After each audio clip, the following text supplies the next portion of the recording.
1315, an army from Britain invaded Ireland, numbering 6,000 battle-hardened veterans.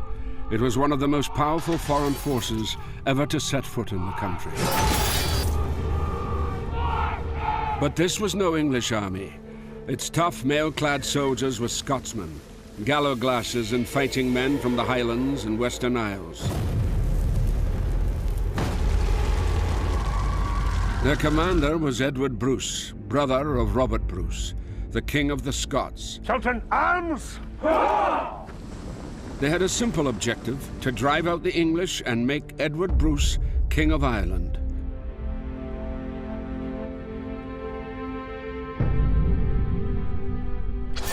It was an ambitious plan. In over 100 years, no one had succeeded in breaking the English stranglehold on Ireland. This is a story of two Celtic nations, a shared heritage and a forgotten war that could have changed the course of history.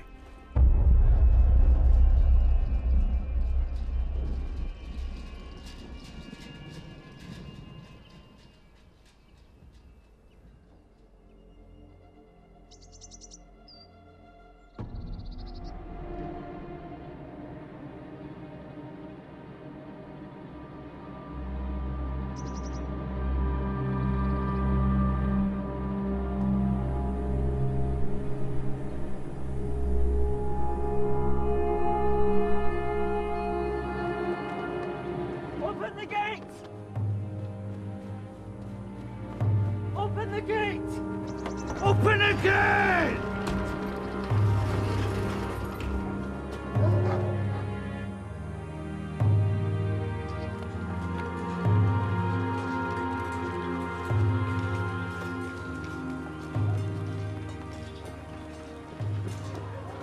A word for the King. I have urgent word for King Robert. What word? Sire, the English king has died.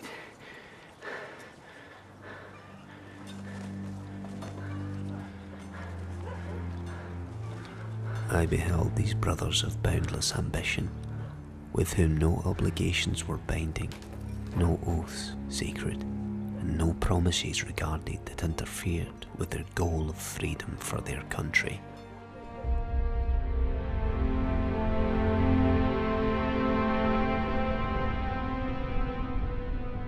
The story of Ireland and Scotland 700 years ago is a story of struggle against tyranny. At this time, the Celtic nations were pitted against a ruthless enemy that seemed determined to subdue every inch of Britain and Ireland.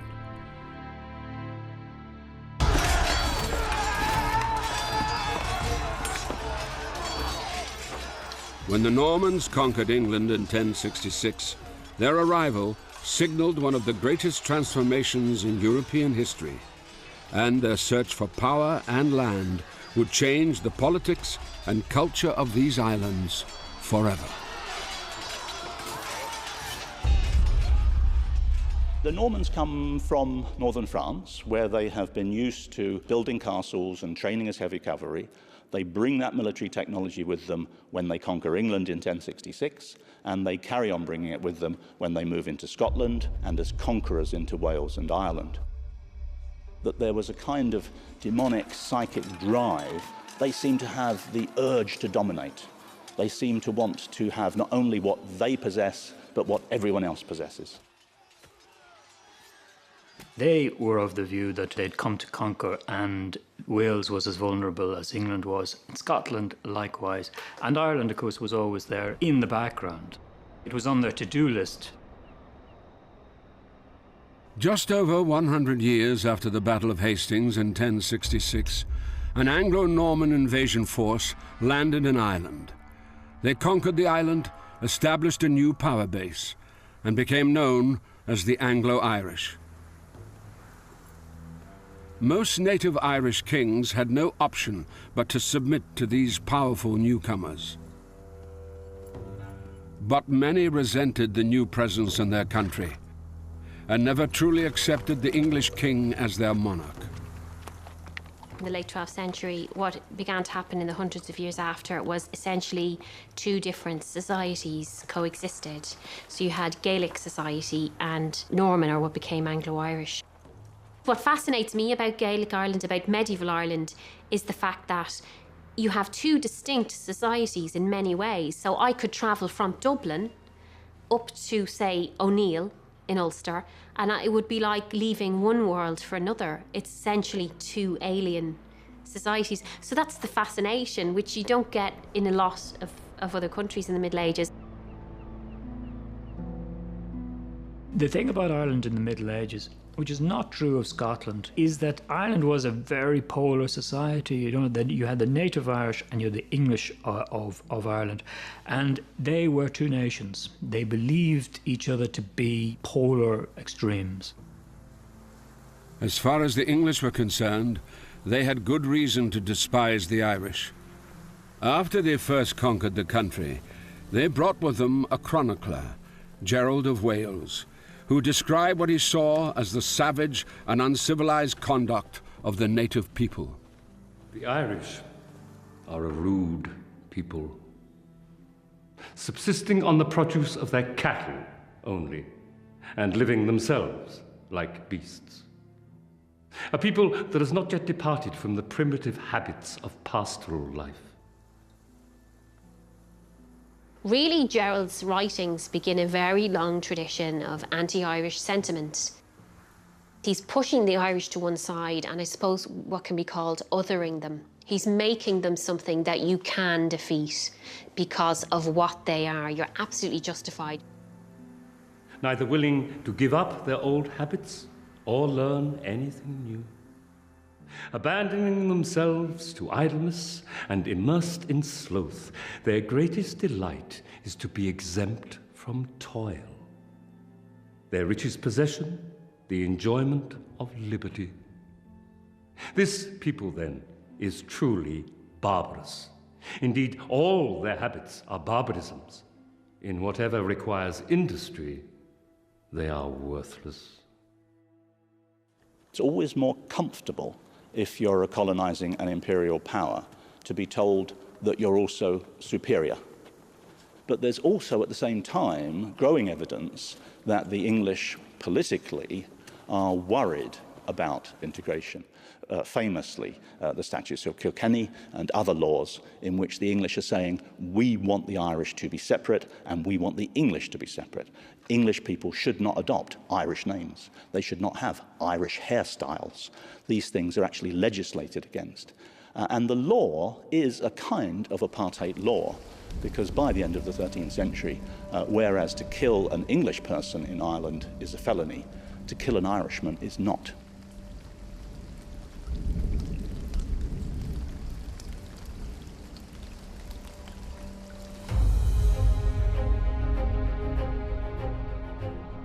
The native Irish felt a much closer affinity with their Celtic cousins in Scotland. The two countries had a shared history that dated back many centuries. In this shared history, it was the Irish who were the aggressors and colonizers. From around the 3rd century AD, they conquered large parts of their neighbor to the northeast. The Scots were originally Irish. They came and settled in what is now Scotland very early in the Middle Ages. The kingdom of the Scots was originally an Irish kingdom, Dalriata, Gaelic speaking. And up until, say, about the year 1000, when you said the word Scot, you meant someone from Ireland. The first Irish people that we know of who settled in Scotland, they were conquerors. You know, we tend to think, of course, ourselves in Ireland as being at the receiving end all the time of conquest. But these people from Dalriada who settled on the western seaboard of Scotland came to conquer land. But when that became like a little province of Ireland, separated from Ireland by the North Channel, the Irish Church spread there as well. The invaders carried a sword in one hand and a Bible in the other. St. Columba and other Irish monks helped to bring Christianity to Scotland. People who came over to Scotland, like famous examples like Columkill, Columba, were members of Irish dynasties. The kings of Scots were descended from Irish royalty. So in fact, you're talking about a world, a kind of Gaelic world, that's absolutely continuous from, say, Cork up into Argyll. The links between the two countries were strongest in Ulster and western Scotland. Far from being a barrier, the sea helped to bind them together.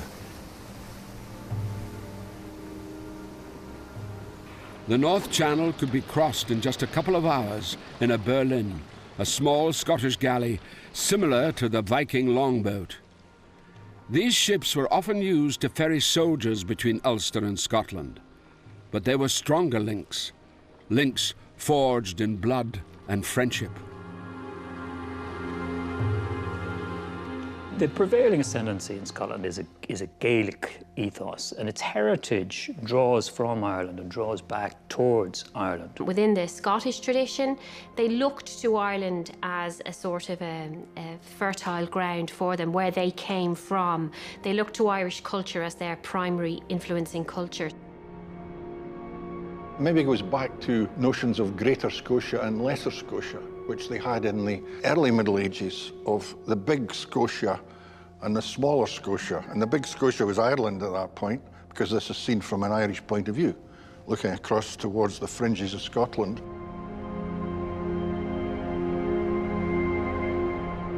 Of course, the other thing which brings the two nations together very strongly is genealogy. And so many of the Highland clans, for example, well, in a nutshell, trace themselves back to Neil and the Nine Hostages and these characters. Brian Boru, if they can. That's another thing which is kind of an awareness, a binding together, if you like, of the peoples on both sides of the Channel. At their nearest point, Scotland and Ireland are just 12 miles apart. An exercise I sometimes do with my students is to turn the usual map of the British Isles on its side, point to Turnberry and say, there's the heart of the Bruce Lordship. Now look at it. And you see Ireland and the Western Isles, the Scottish coast, the northwestern English coast in a very different light, a different way of understanding it. If you went from a royal court in Ireland to a royal court in Scotland in the early Middle Ages, you wouldn't have noticed a difference. The language would have been the same, the culture would have been the same, the stories that would have been told would have been the same, and in fact, in some cases, the families would have been the same. When faced with the Anglo-Normans, the Scots had one major advantage over the Irish. The Irish did not have an undisputed high king. Scotland, on the other hand, was ruled by a single, decisive monarch. Rather than sit back and wait to be conquered, David I of Scotland invited the Anglo-Normans in. He allowed some Norman lords to settle in the country, relying on them to safeguard his authority. The greatest of these lords took his name from the small town near Cherbourg, where his family originated, Bree, or Bruce. The most famous of all Scottish kings sprang from this lineage. His name was Robert Bruce, and he was not just of Norman stock. His father's marriage to the Countess of Carrick had injected Celtic blood into the Bruce line. His mother, after all, was Countess of Carrick in her own right. The story was that when she met Robert's father, the Lord of Annandale, she fell for him in a big way, supposedly abducted him. This is a nice inversion of the usual story. She abducted him, dragged him off to Turnberry Castle, and they were inside for 3 days, and when they emerged, they announced they were getting married. And Robert Bruce was a product of whatever went on there. Carrick was part of Galloway. It was the northern part of Galloway, and it was definitely Gaelic-speaking quite a long time after the reign of Robert Bruce.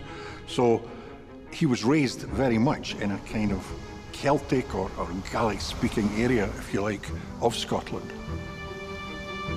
This, you could say, is what really makes Robert Bruce and Edward and all the other brothers real hybrids, if you like, real sons of many kingdoms. I've come increasingly to think of it kind of as a search for place for Bruce. I think he's brought up by his grandfather and his father, as are probably his brothers as well, to expect some level of royal status, some enhanced level of political standing. Robert could aspire to be King of Scotland because he was related to a previous claimant to the throne. In 1302, he strengthened his position by marrying Elizabeth, the daughter of Richard de Burgh, the Earl of Ulster, and one of the most powerful Anglo-Irish leaders. Because Richard de Burgh had a very eligible daughter in Elizabeth, who grew up here at Greencastle, there's a certain amount of matchmaking, we think, that Edward I and his one of his best friends, Richard de Burgh, said, well, we'll cobble together a marriage arrangement between Robert Bruce and Elizabeth de Burgh. It's possible the marriage is dangled as a sort of carrot by Edward I himself. It's a way, from his point of view, of getting a leading lord of southwestern Scotland, part of that Irish Sea world, as an ally of the de Burgh Earl of Ulster and stabilising the Irish situation. While Robert harboured a desire for the crown, Edward I had his own plans for Scotland. Edward I was an extremely successful, ambitious and ruthless monarch.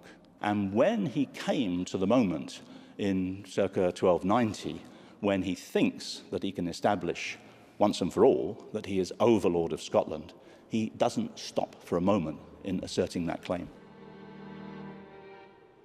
He's turning it into another Ireland, another Wales, a land, not a realm. And I think that quite quickly turns him into a very strong figure of hate. There's now a difference between a Scot and an Englishman, and Edward kind of marks it. The characteristics which the Scots later really like to label the English with of being arrogant, presumptuous, overconfident, are first and foremost attributed to Edward himself. Some refused to bend the knee. Among them was a young patriot named William Wallace, who waged a desperate guerrilla war against the English takeover. Robert Bruce hedged his bets. He supported Wallace, then he supported Edward, but foremost in his mind was his own claim to the Scottish throne. Robert does have this reputation being slightly schizophrenic, allying himself to Edward and the English one day and then the Scots the next. And I think that duplicity, to understand that, we've really got to see Robert Bruce in context. He tries the political solution, the diplomatic solution, move to the Scots under Wallace for a bit, then leave them, go back to the lordship of Edward I, because that's a better bet. After all, Edward I's the head honcho in Western Europe, practically. That's where the power base is. That's where you should hang in if you want to advance the interests of your people. He's a pragmatist. He will take whatever path he needs to take to get to where he wants to go. And if one day that means he's got to basically give himself up to the English and fight on their side, he will do.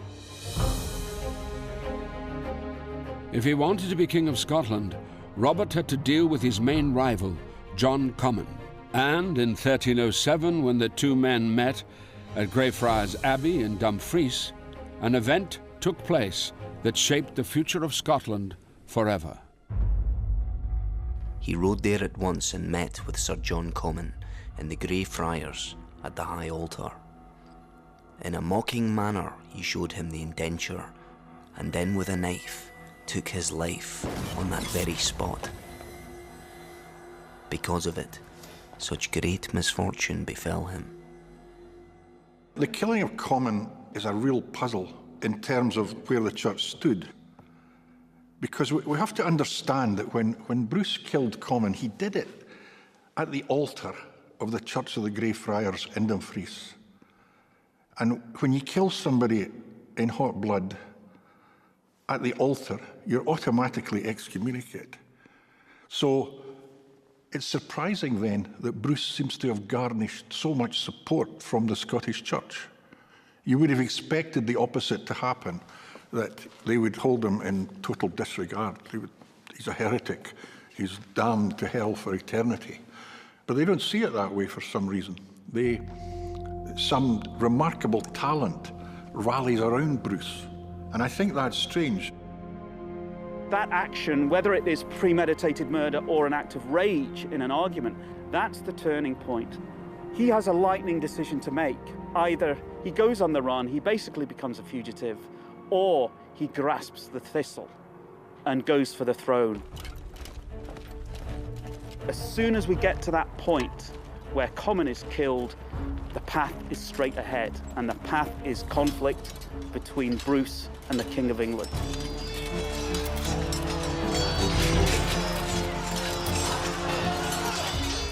With the support of the Scottish Church, Robert had himself crowned King of Scots. But Edward I moved quickly to crush the upstart king. He captured several members of the Bruce family and had them killed or imprisoned. Robert's wife, Elizabeth de Burgh, was taken captive. Robert was now a hunted man. With his followers reduced to only a small band of men, he fled to the Western Isles of Scotland.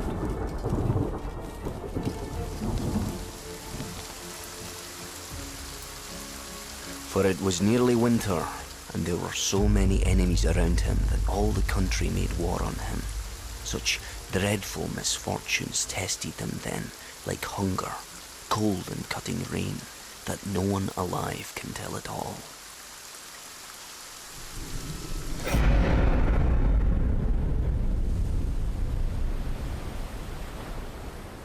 Robert Bruce found himself at the Mull of Kintyre, on the very edge of Scotland. From here he could see the coast of Ulster. Not for the last time, the thought struck him that the Irish could help in the war with England. When we're trying to understand him and his ultimate success, and then we were trying to understand what on earth they were up to in Ireland, there's something about his background in the Gaelic world that provides us with part of the key to that. From Kintyre, Bruce made the short sea journey to Rathlin Island off the Antrim coast. He is supposed to have hidden here with his followers in a dank cave, accessible only by boat. It seems that he planned to regain the throne with the help of Irish allies. In fact, his two younger brothers, Thomas and Alexander Bruce, had raised an Irish army and landed in Scotland. But their mission came to nothing, and the brothers were captured and executed by Edward I. It would be nearly a decade before Robert could cement his alliance with the Irish. Open the gate! Open the gate! Open the gate! Open the gate!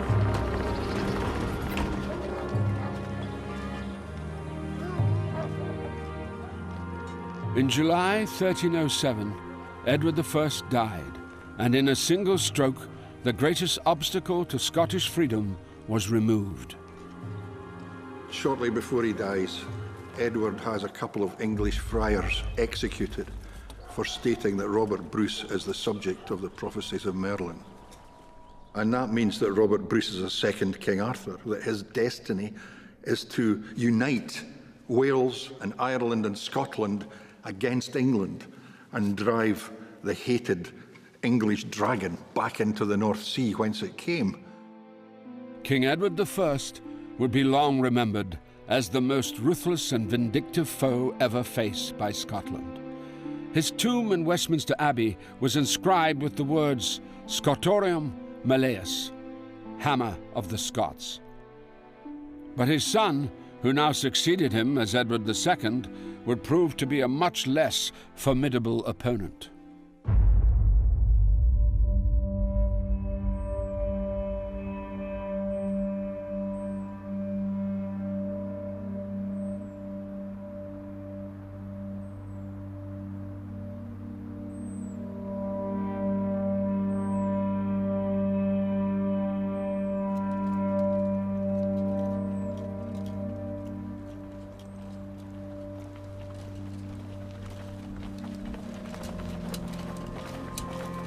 Be near your surviving comrades who yet strive for glory. Inspire us to emulate your actions, that our efforts may prove glorious.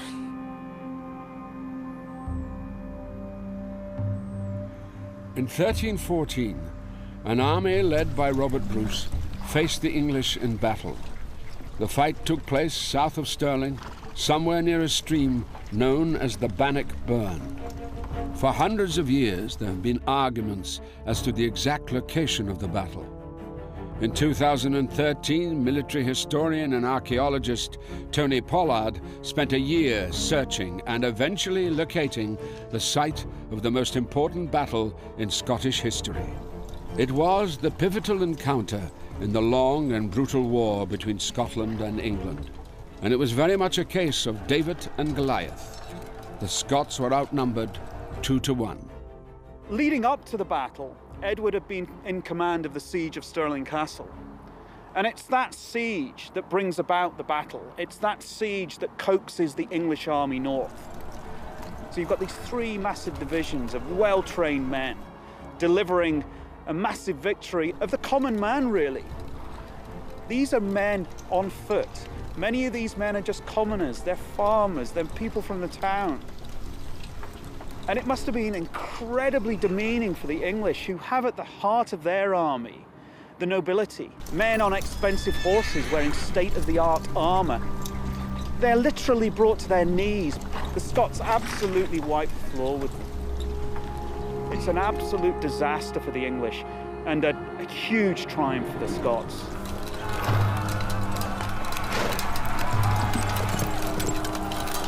Bannockburn would go down in history as Scotland's greatest single victory over England. Slowly but surely, Robert Bruce was driving the invaders back to their homeland.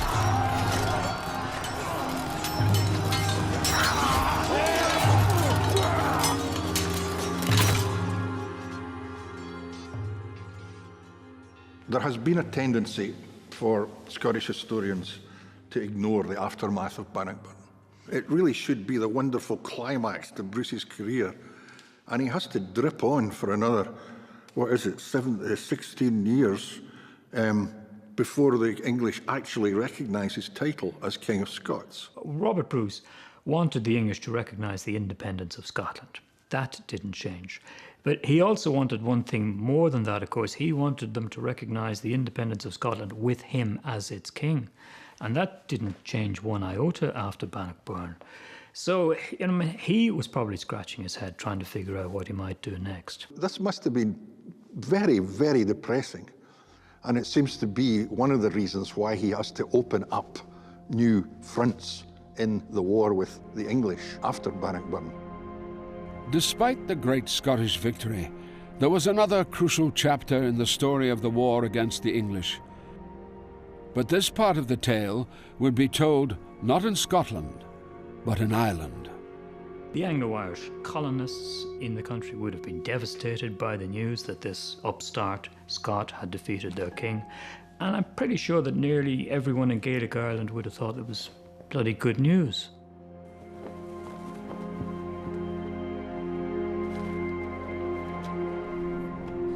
In April 1315, Robert Bruce called a parliament at Ayr in southwest Scotland to decide on the future campaign. It has always been thought that it was from here that Robert Bruce sent forth a famous appeal to the Irish.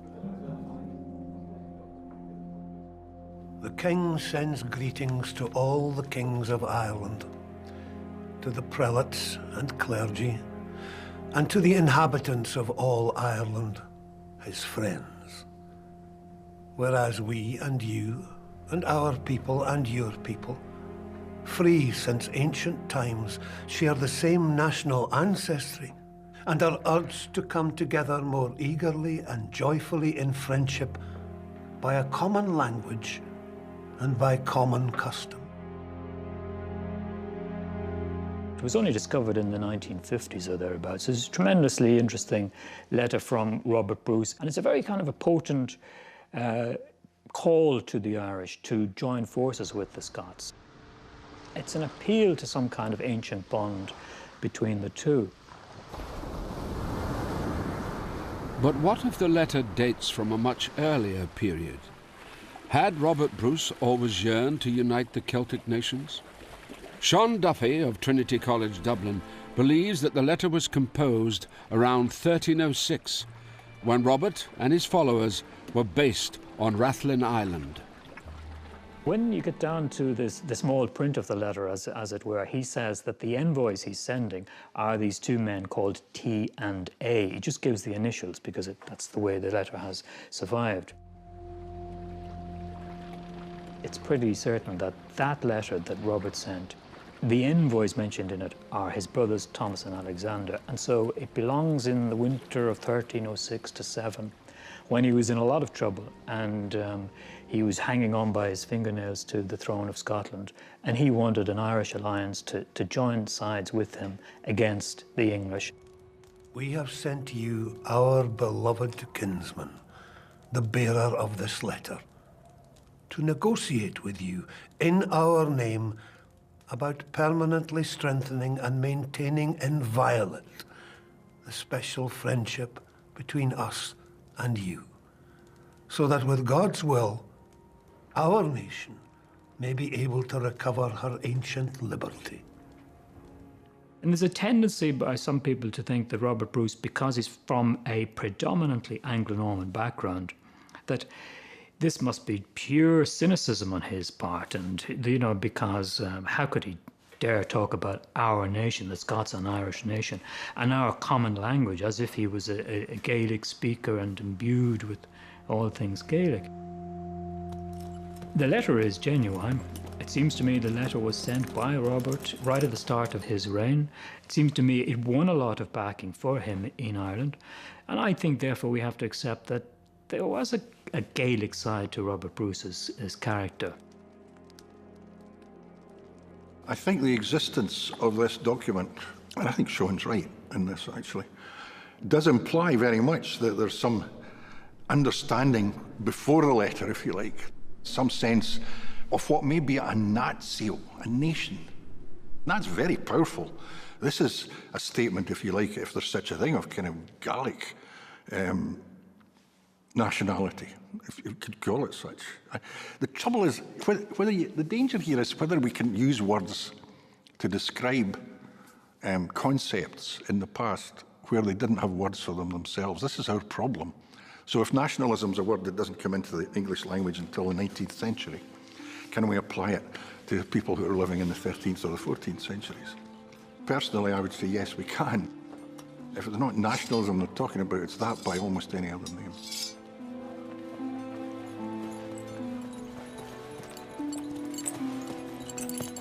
During one long winter on Rathlin Island, I dreamed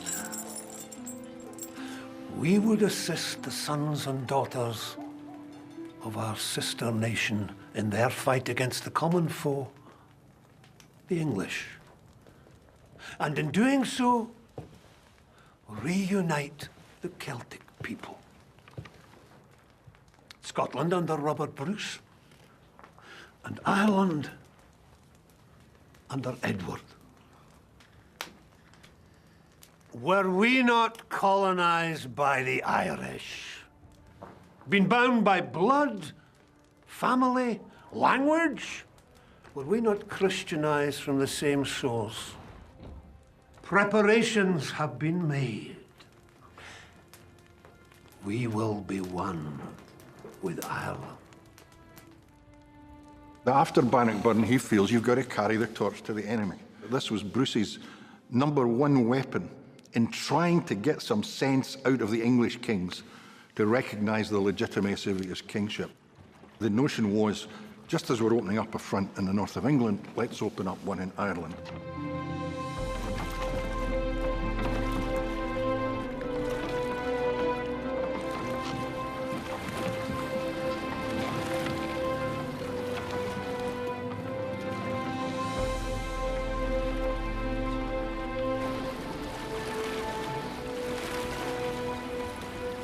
Assembling to himself men of great courage.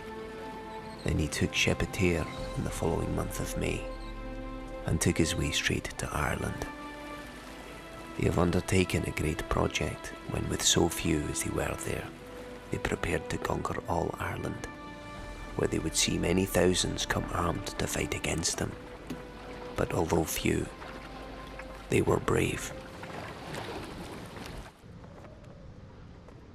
Battlefield archaeologist Tony Pollard was born in England, but his grandparents are from Ireland and he lives and works in Scotland. He's a living example of the close links between the three countries. And he's fascinated by the incredible events that brought them together in bloody conflict 700 years ago. Today, Larne Harbour is the most important port between Ireland and Scotland on the Irish side. In 1315, this would have been the place where Edward Bruce's Scottish army came together after landing on the beaches all the way up and down this coast. Around 6,000 men carried in 300 boats, it said, and these boats were Berlins. They were West Highland galleys, and they would have plied a daily trade between here and Scotland and up and down the west coast of Scotland. They wouldn't have been an uncommon sight. But to have been on the hills behind us and seen 300 of these heading towards these shores must have been incredibly daunting.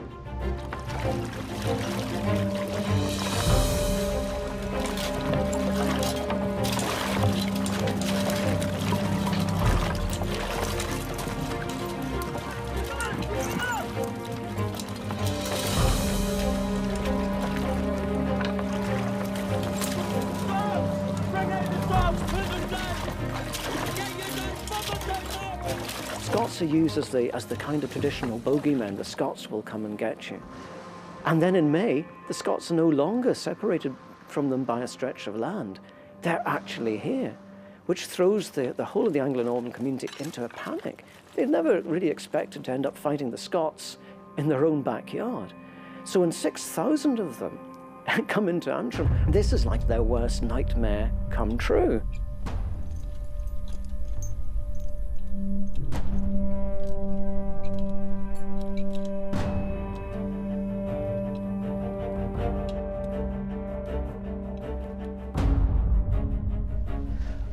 And the thing is now, Tony, do you see what's over there? That? How close? Ailsa Craig? Yeah. So that's Scotland? It's Scotland. We're on the hill just above the town of Larne on the coast, and this is said to be the site of the first battle of the campaign. Absolutely, Tony. This is where Sir Thomas Mandeville gathers all the Norman lords from Ulster, the Bissets, the Savages, the Logans, gathers them here, concentrates because he can see Larne over there.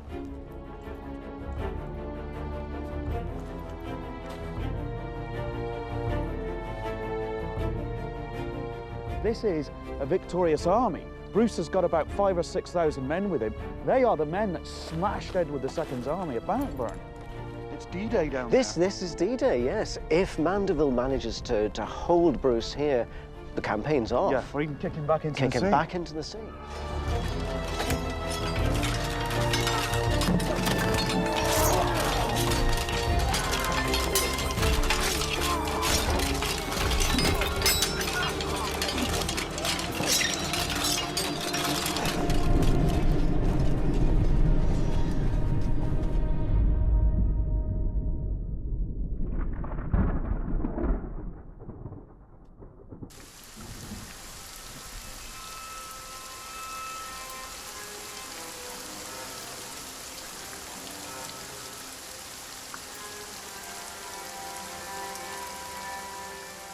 Edward Bruce knew that he could count on certain allies in Ireland.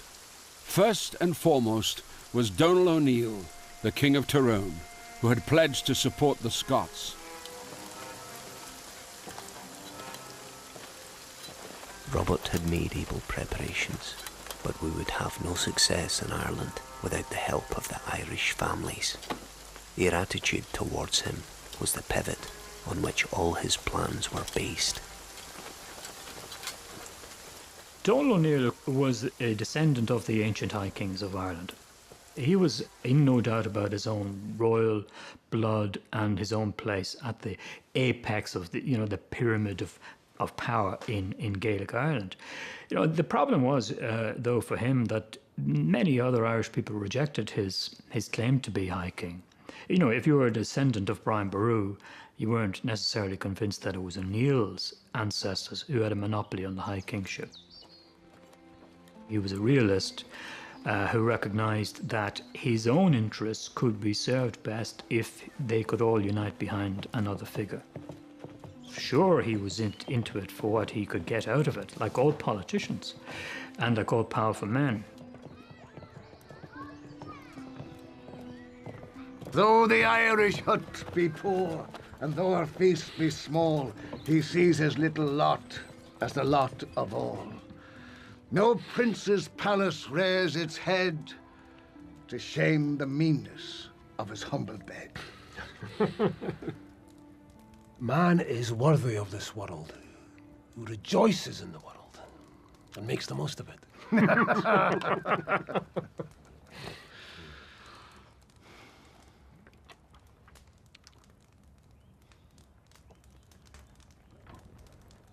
The English king and the English lords born in Ireland have heartlessly inflicted cruel injuries on us and on our ancestors. They have forced us to live on mountains and in forests, on bogs and other barren places like wild animals. It's not just their laymen, but even some of their clergy say it is no more a sin to kill an Irishman than it is to kill a dog or other brute creature. And so we are compelled to enter into a deadly war with them.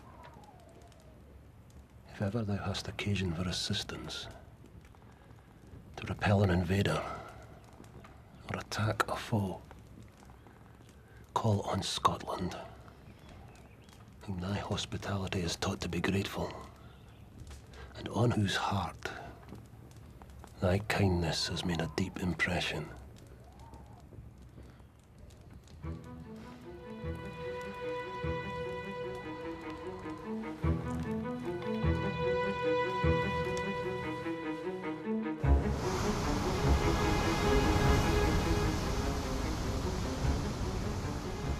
Today, Carrickfergus is a satellite town of Belfast, but in the 14th century, Belfast was no more than a tiny village, and Carrickfergus was the most important town in Ulster, a strategic outpost of great military significance.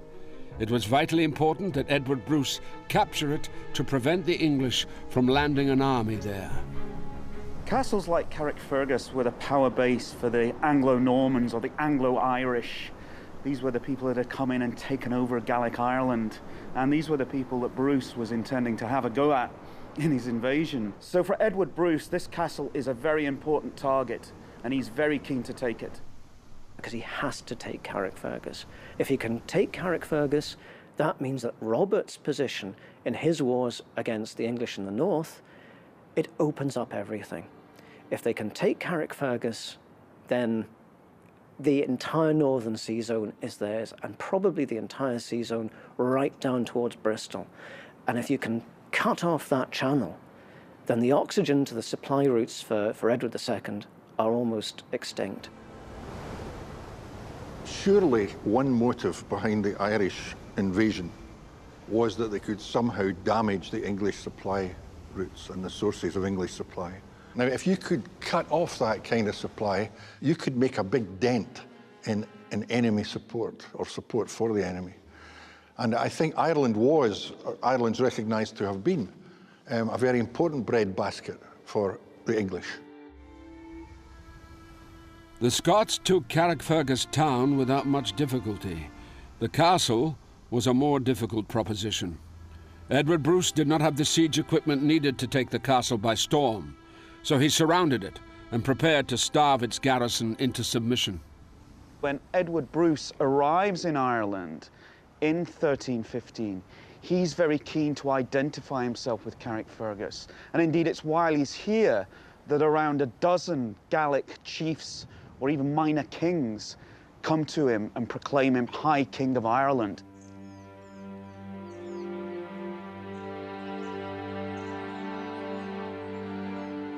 Then all the kings of the Irishry came to Sir Edward and did their homage to him. He was well set now, and in a good way, to conquer the land altogether, for he had on his side the Irish and the Ulster. Bruce, High King of all Ireland. With Edward now proclaimed High King of Ireland, many Gaelic leaders threw their support behind the Bruce invasion. Allegiance to a Scottish king in Ireland was preferable to supporting an absent English king. There were Irish allies of the Bruces who had convinced them that this would work. The Irish wanted the English out. The Irish had proved themselves incapable of uniting behind any one figure within Ireland. And so the best thing, therefore, was to get somebody from outside Ireland behind whom they could align. It's an interesting part of the history of Ireland and Scotland. There are cultural links, there's no doubt about that. But really, it's a significant political leap between them, with Edward coming over and claiming the High Kingship. And you could say it was misguided, you could say it's political sleight of hand, you could say a lot of things, but really, I think it does indicate that there's a recognition, even though he's a politician, there is a recognition that there's a possibility here that there's something he could build on. The strength of the cultural ties was enduring and had been going on since the early Middle Ages. The Anglo-Irish had been completely taken off guard by the invasion, and were even slower to react. The English king told his representative in Dublin, Edmund Butler, to gather the Anglo-Irish lords and raise an army. The most powerful of these lords was Richard de Burgh, the Earl of Ulster. He was also Robert Bruce's father-in-law. The Scots marched south through de Burgh's lands in Ulster, into a gap between Slieve Gullion to the west and the Cooley Mountains to the east. This area is known as the Moira Pass, and to this day it is an important corridor between Ireland north and south. Edward Bruce was now being guided into Leinster by people who had old scores to settle with local Anglo-Norman lords. The most notorious Anglo-Norman family was the de Verdons, who held extensive estates in the Meath and Louth areas. The de Verdons had enforced a violent claim over the people, essentially ruling the area by fear and extortion. This was a de Verdon castle, and they were to be really quite important players in the fight against the Scottish invasion.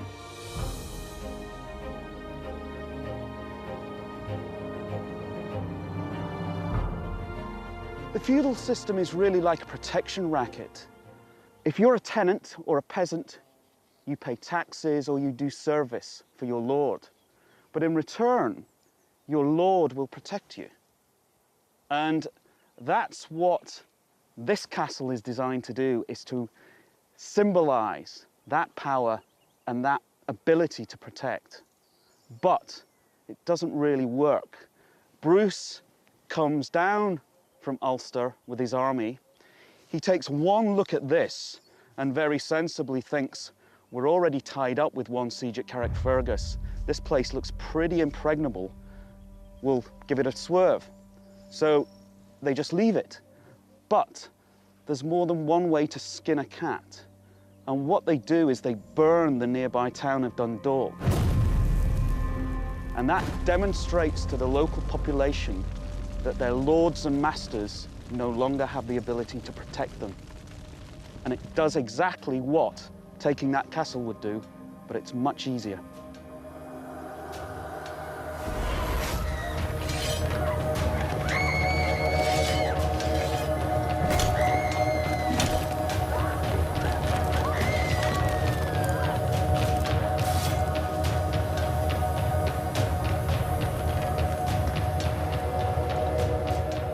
Dundalk suffered very severely during the course of the Bruce invasion. Not indiscriminately. I believe it was because it was held by the de Verdons. If you look at all the places they attack, there's usually a local political reason for it. It's not some kind of indiscriminate, carpet bombing of Ireland by them. Unless the King of England invades Scotland again, the Scots will try to conquer Ireland this winter, and the Irish of Ireland will help them. I have lost everything fighting Edward Bruce. my lands, my horses, my armour, my rents, and my revenues.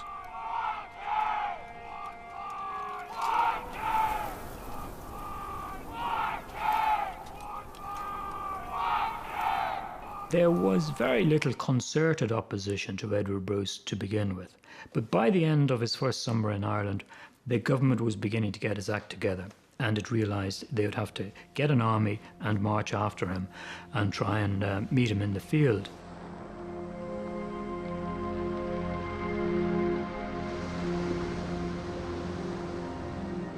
Richard de Burgh was Earl of Ulster. He created an almost impenetrable, invincible realm for himself. He's one of the most powerful Anglo-Norman magnates on the island. He controls lands in Connaught. He controls most of the land around here in Ulster. He's the one who says to the chief governor, Edmund Butler, that he wants to tackle Bruce himself. I have here a force of my own of 20 battalions. It is large enough to expel an equal number from the country or to kill them in it. He wants to go back to Ulster and actually wrestle Ulster back from the Bruces, because it's almost like a personal insult to him. This is his son-in-law effectively saying, I'm going to send my brother over to take away your personal kingdom. Richard de Burgh effectively says, I'm not having this. He decides that I'm going to march from Connaught, I'm going to take my Gaelic allies, and we're going to defeat Bruce in my backyard, effectively.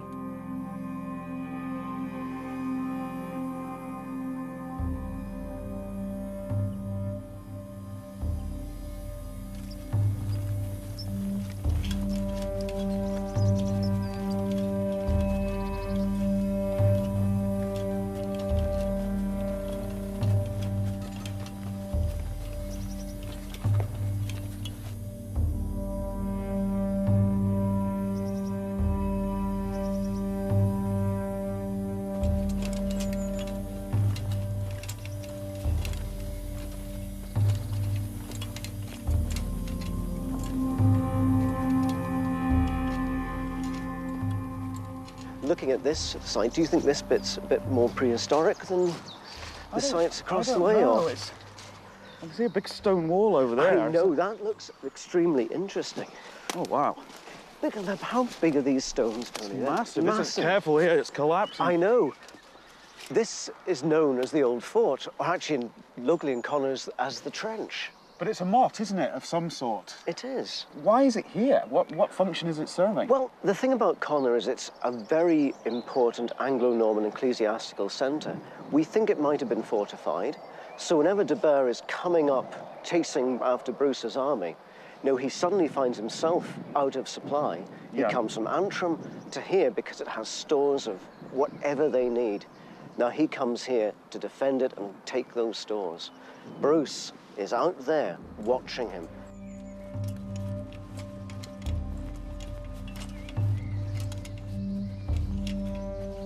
De Burgh comes up here with an Irish ally, Phelim O'Connor. Phelim O'Connor, however, halfway through this campaign of chasing up to Coleraine, goes back down to Connaught. So de Burgh is actually left high and dry. Sir Philip Mowbray actually organises Scots to go and wave banners and taunts the Anglo-Normans to come out and chase him, De Burgh sees the banners and they go out in that direction and they're hit in the flank, and then Bruce sees the battle and suddenly joins in. They refer to this battle as being one of the bloodiest of the campaigns. The field is wet with blood. He says, as an archaeologist, this is really interesting. He says, the field was wholly covered by weapons, arms, and dead men.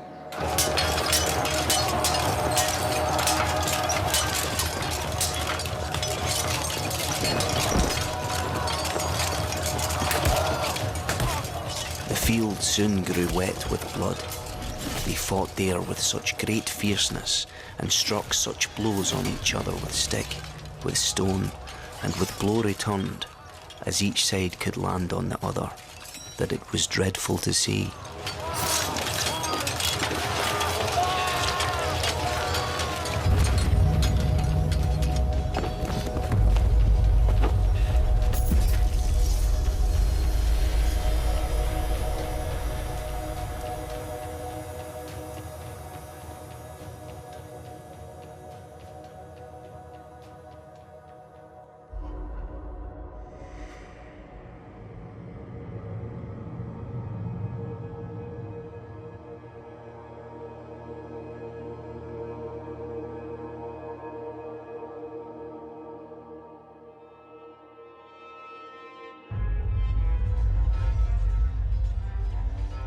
De Burgh is the most powerful lord in Ireland.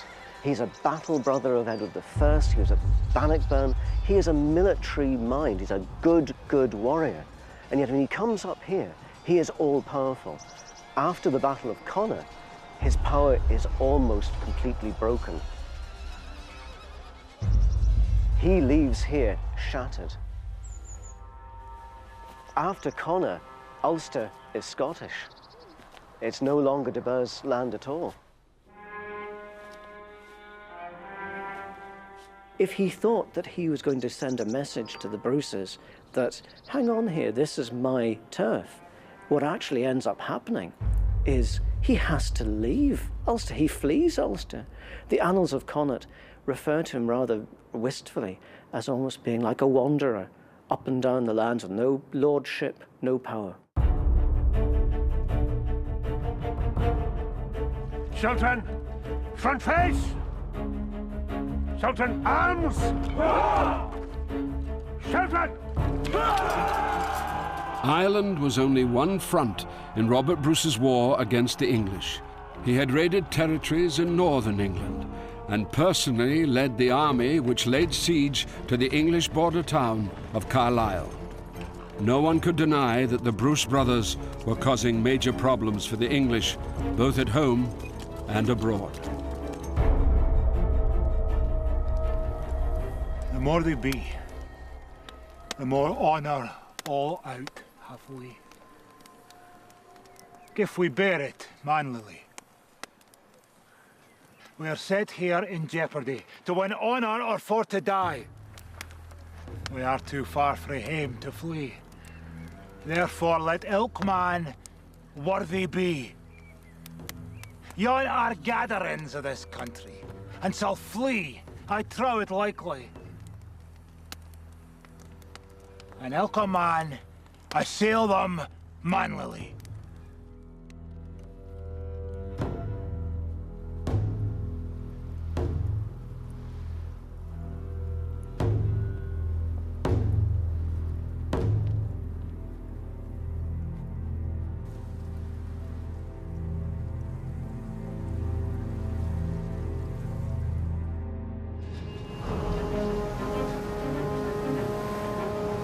Soon after he arrived, Edward Bruce had himself proclaimed High King of Ireland.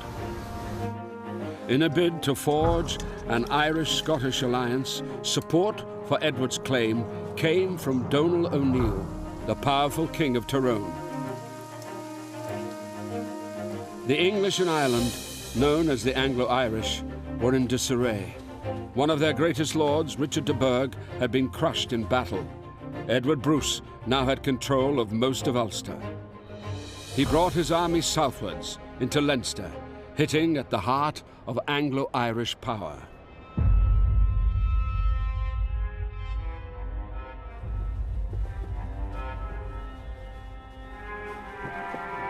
Winter 1315-1316, the Scots are in a position where they're actually on the threshold of sweeping everything away in front of them. You can't stop the Scots. They have had no serious reverse.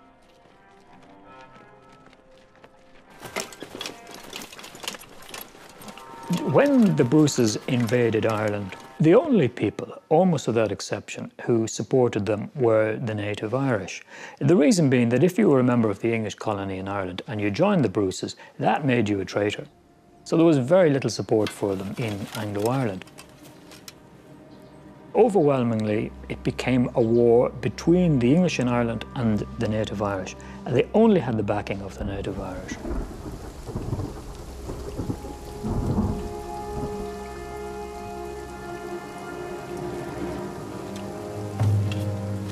The Scots knew that overall victory in Ireland was far from certain. Before long, they were faced with a devastating enemy that couldn't be defeated in battle. The heavens showed anger, as if the spirits of our fallen foe were imploring the unearthly powers to pour their gathered stores on our unsheltered heads, threatening us with ruin. Heavy rain had been falling in May 1315, the month in which the Scots arrived in Ireland. All summer long, the country was plagued by the worst weather seen across Europe in generations. When the time came to gather what was left of the harvest, the reality was bleak. There would not be enough food to last the winter. This was the beginning of the Great European Famine, one of the worst natural disasters in the continent's history. For the early years of the 14th century, Europe is subject to a series of crop failures, and that culminates in the Great Famine of 1315 to 17. Life was pretty difficult in general in Ireland. By the time Edward Bruce arrives in 1315, the population would probably have been substantially weakened. It's a poor country. People are subject to, I suppose, the iniquities of war all the time, whether you're in a Gaelic or an Anglo-Irish area. Edward Bruce comes in here to a country where it's not exactly optimum conditions for the population at that time. In fact, it's going to become very difficult very quickly from 1315 to 17. Many afflictions in all parts of Ireland. Very many deaths, famine, and many strange diseases. Murders and intolerable storms as well. And I think it's very telling that a number of the Irish annal sources for the period and later actually blame the famine itself on the presence of the Bruce army, that somehow they've caused it or worsened it, although they also criticise the English forces for adding to it too. So there's certainly a sense in which for the ordinary populace the two run together. If you think of the four horsemen of the apocalypse, war and famine, here's two of them being visited on us at the same time.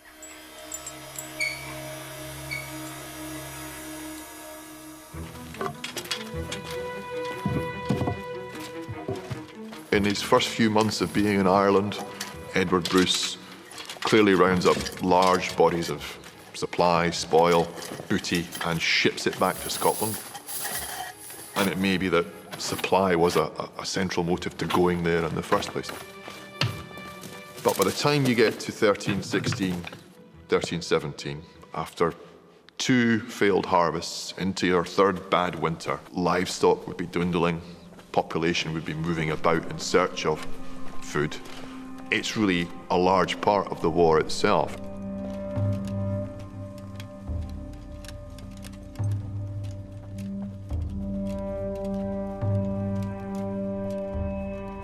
We left nothing but the harvest of a charred desert that was now the bitterness of dust and ashes.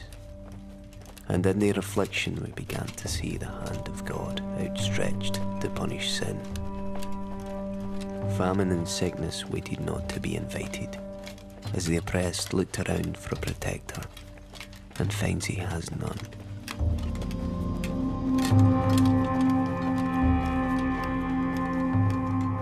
People in the Middle Ages understood their place in a way. That's the way the system worked. So if you were born into poverty, you could look forward to an afterlife of heaven. I mean, that's what was sold to them. That keeps you in your place. The world is run on these lines. There are those who work, those who pray, and those who fight. And depending on which one you're born into, that's where you stay. So there is an acceptance of that. There's a kind of a fatalism about what you're born into. There would be an idea that, well, this is my lot, and this is what I have to put up with. You are being punished, in a way, by suffering now for some unidentified sins that you or somebody else did a while ago. So that is the worldview. That is how calamitous events are understood. Like the Bruce invasion, like the famine, like the Black Death that follows not that long afterwards. As the year 1315 drew to a close, Edward Bruce was campaigning in the Irish Midlands. He was many miles from his base in Ulster, and his main priority was to find food and shelter for his army. But in a scenario that was becoming more and more common, the local population suffered the burden of war. And the idea is not to engage so much in actual battles as to take a phalanx, a huge number of men, through a territory and devastate it. Destroy anything in it that could help the residents once you've passed through, so you kind of starve them out. The chevauchee's been described as an early example of total warfare because it attacks women and children as well as men. And I suspect that something like this might have been in Edward's Head in Ireland. I have looked at an example of an attack on a settlement outside Slane in County Meath. There is an entry saying that 80 men, women and children were killed by an attack of the Bruce. So even from that, you can just tell that it must have been tremendously savage. No quarter seems to have been given. This was a village in an English-held area. So what you do have, even in a country which was used to quite savage warfare, what was happening with Edward Bruce seems to have taken people even then by surprise in the ferocity of what was happening.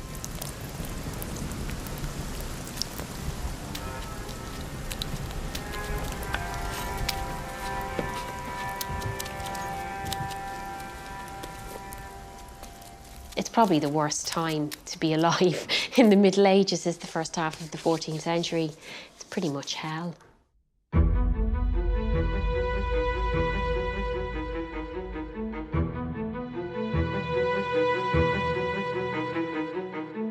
Ravaged by famine, many areas were deserted. Entire towns vanished at this time, like Ardree near Athy. This place was once a thriving settlement, but was abandoned in the 14th century. When a cemetery was excavated there, over 1,000 skeletons were recovered. Some of them date from the time of the Bruce invasion.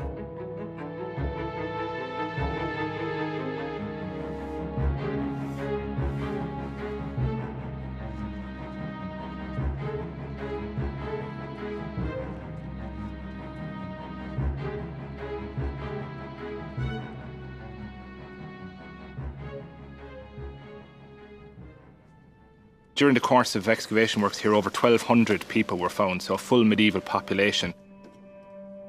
And we know this is actually an area that the Bruce army passes through because they go through Athy and the surrounding area. So it was an area that would have been affected, without a shadow of a doubt, by the wars.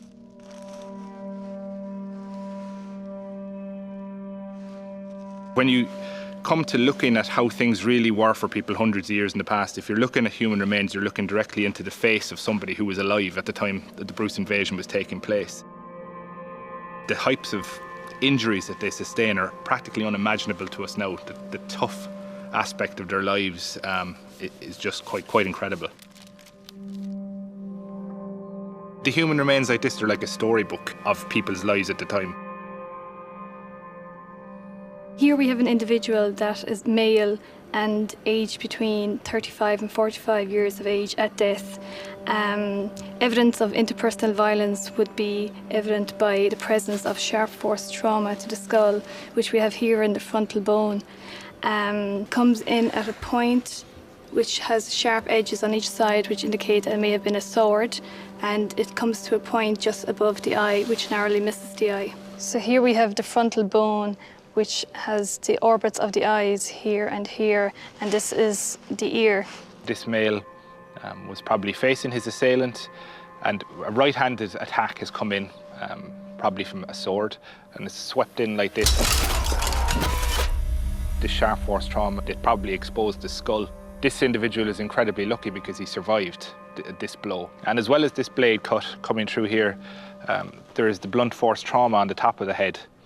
So either at the same time or at two separate occasions, this man was hit by two different weapon types, a sharp force trauma, probably a sword, and then a blunt force trauma, which could be a variety of different weapons, but the type of things in the medieval period that can inflict this type of force are things like hammers, that type of weaponry. We have some from the same cemetery where people we can tell that they've raised their arms above their faces in an attempt to ward off blows.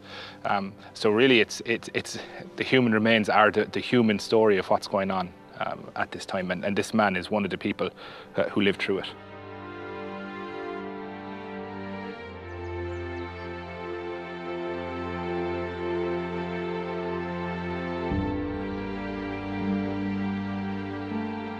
Just a few miles northeast of the now vanished town of Ardree is a huge artificial mound, the Motte of Ardskull. Today, the motte is covered with trees, but in the 14th century, it had a very different appearance. In January 1316, the Anglo-Irish lords gathered a great army here, commanded by Edmund Butler, the English king's representative in Ireland. They knew the Scottish army was nearby and were determined to destroy them once and for all. Battlefield archaeologist Tony Pollard is following the trail of Edward Bruce and the Scottish army as they advance through Ireland. There can be no denying that this is pretty impressive. Absolutely, yeah. We've been looking for battlefields all the way down to get to here, and everywhere we've been, we've seen mottes. Yeah. But they've all been much smaller than this. Well, what we have here, Tony, is a very important settlement site. So what we're looking at is this huge mound that originally would have had a wooden palisade on the top. It would have had a small garrison inside. But what we see today is only a small fraction, really, of what used to be here. There would have been a major settlement that accompanied this motte. And when the Anglo-Normans came to Ireland, they constructed these mottes to try and control the landscape. So you'll consistently find them beside routeways, whether they're roads or rivers. We're beside a road here, a road that undoubtedly the Bruce army would have marched down originally. The Bruce army is the largest army that's really ever come to the country, and it's the largest army that will be seen for a number of 100 years in Ireland. Wow. And an army that size has to operate along the major routeways. It has to move close to these centres of power consistently, and that's exactly what we have at Ardskull. So these are like castles, really, but built on the cheap. That's exactly it. A quick fix to try and control territory as quickly as they can.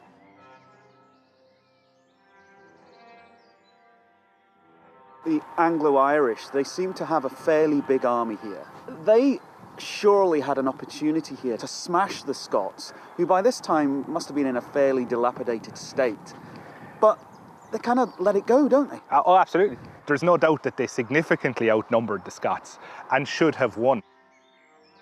The Scots say that there were about 50,000 English descending on them. They had about 10,000 men, and they defeat, using the tactics that you would be familiar with at Bannockburn, defeat the English. If you then look at the other side of the accounts, the Anglo-Irish accounts, what they're saying is that in fact really the Scots didn't have much to do with this battle at all, that they had a bit of a disagreement among themselves, and after killing about 70 odd Scots, they lost 5 men, and then they had this argument and leave the field, so it was really unfortunate what occurred to them here. Whichever way you cut it, it doesn't really bode well for the Anglo-Irish, does it? Either they're defeated by the Scots through sheer force of arms, or they can't agree among themselves what to do and have a Barney and then clear off. And I think the balance of evidence, you have to consider that the Scots more than likely defeated them militarily on the battlefield.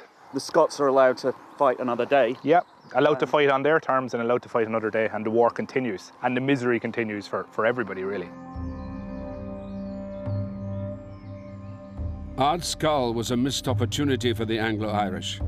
Edmund Butler had failed to take his best chance yet to annihilate Edward Bruce, and now Dublin lay open to assault by the victorious Scots. However, in the days that followed the battle, they found themselves caught in the fog of war, that cloud of uncertainty when an army is unsure of its own capability and its enemy's intentions. The Scots were hungry and exhausted. Edward Bruce knew they were in no condition to attack the most important city in Ireland.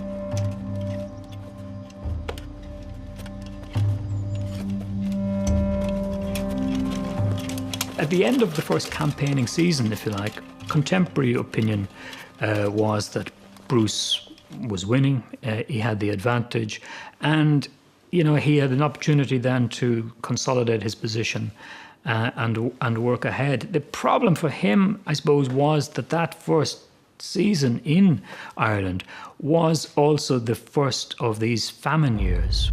The conditions weren't ripe for him to do something very elaborate to begin with. I think even Edward Bruce was, even after his first matter of months in Ireland, he might have begun to think that maybe it wasn't going to go as easily as he had thought initially.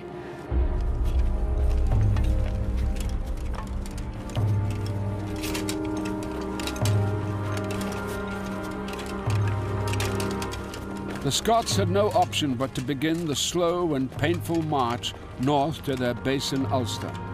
Their supplies were now almost gone, and the men began to die of starvation.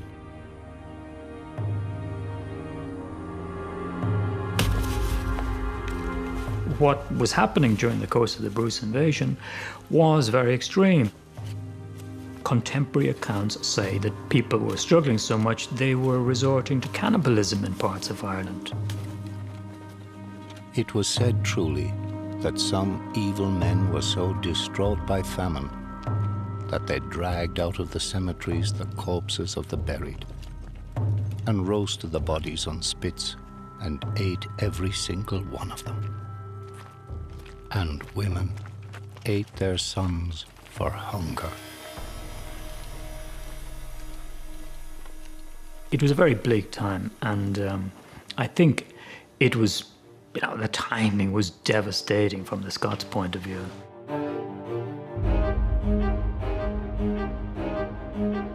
The weakened Scottish army limped back to Ulster. Even there, the Scots were not secure, as Carrickfergus Castle, the most important stronghold in the north, still held out against them. Edward Bruce relied on the tried and trusted weapon of siege warfare, starvation. The Scots don't really need big siege engines. They don't need to be actively attacking this all the time. They just sit outside in their siege camp and let nature take its course. So it's an incredibly brutal conflict, but it's not one that involves lobbing huge missiles inside. It's just keeping them bottled up. And at one point, the Scots send emissaries into the castle to negotiate, and they're taken prisoner by the garrison. And rumors start to leak out that these guys have actually been eaten by the garrison, so hungry are they. And eventually, nature does take its course. And around about late July, August 1316, just over a year after the siege begins, the castle opens its gates and Edward Bruce takes control.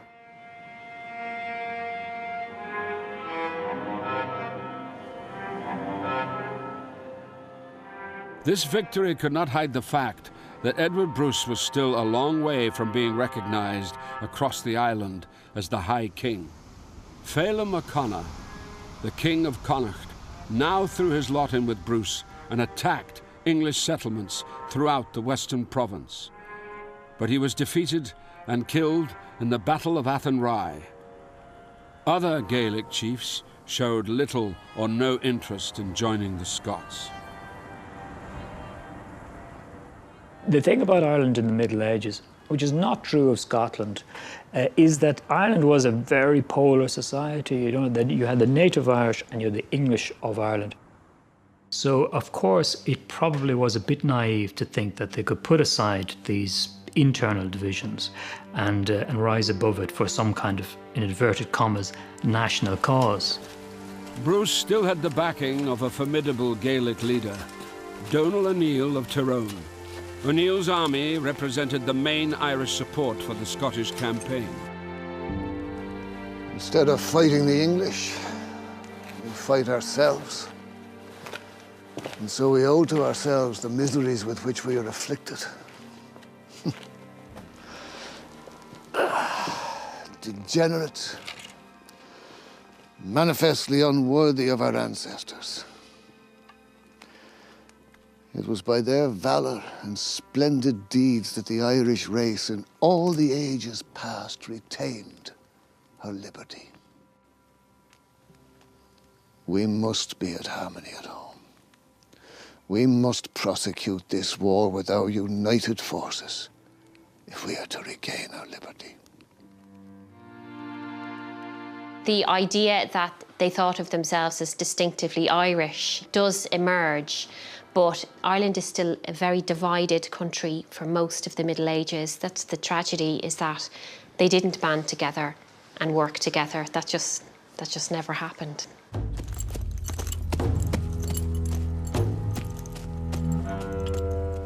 You can argue that these Irish leaders should have put their differences aside in this national cause. So you're asking a person to take a gamble on losing everything that he has in the world for some greater cause, and it was too much to ask. Each of these Irish leaders was the head of a branch of the family. He was somebody who was trying to hold on to his land, and ultimately it's all about land.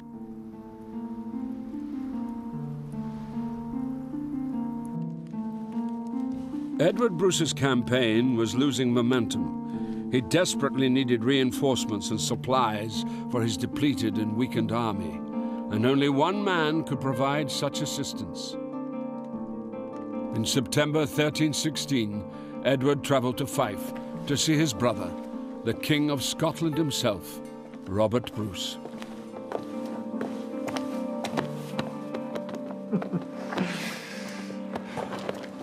The Irish are impressed. The government is frightened of the wedge that has been thrust so quickly into the heart of English influence, and yet you did not march onto the walls of Dublin. My hand was forced. Famine and fatigue wore weary my few remaining men, while Carrickfergus still lay under siege. I could not afford a battle on two fronts. I heeded your advice, brother. Demand nothing until you have the force to enhance your claim. I fear they must face the wrath of two kings to convince them of their loyalty. Replenish your stock, reinforce your men, prepare yourself for war. It was always Edward Bruce that we see to the fore in this invasion of Ireland, and indeed Robert's contemporary biographer, this man John Barber, who wrote a very long poem about Robert later on in the 14th century, he paints Edward as a bit of a troublemaker and that Robert wanted rid of him. But I think there are other reasons for that. I mean, all the contemporary evidence suggests that Robert and Edward were very close. Edward was Robert's right-hand man. It could be that Edward was desirous of proving himself as the worthy successor, worthy potential successor to Robert Bruce. Edward might have thought, well, if I'm going to be the next king of Scots, maybe I should show that I've got the mettle for it, because he must have felt somewhat overshadowed, I think, by his brother Robert. The whole thread running through this story, I think, is the relationship between the two brothers, Robert and Edward. And it's a relationship that I don't think has been given enough attention. I think there are assumptions made about it. And I think some of them are very wrong. One of which is that Robert wanted to get his brother out of the way because he was a possible threat. I think that's absolute nonsense. Robert sent his brother to Ireland because he fully trusted him. And I don't think it smacks at all of a suspicious or difficult relationship between Edward and Robert. And let's face it, the entire Bruce family has almost been wiped out. All of the other brothers are dead. It's only that pair. And I think they've got a fairly close bond.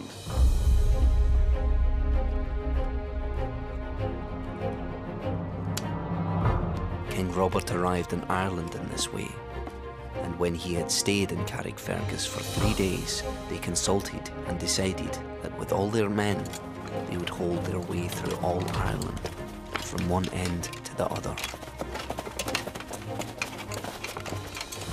It is, to me, very interesting that 1/5 of John Barber's poem is devoted to the Irish expedition. And that suggests that to contemporaries, this was a really important thing. It was a big deal. Much bigger deal than most Scottish historians have made of it ever since. When Robert Bruce came into Ireland, the army marched down, and they were clearly marching on Dublin. Dublin was at the centre of everything in Ireland.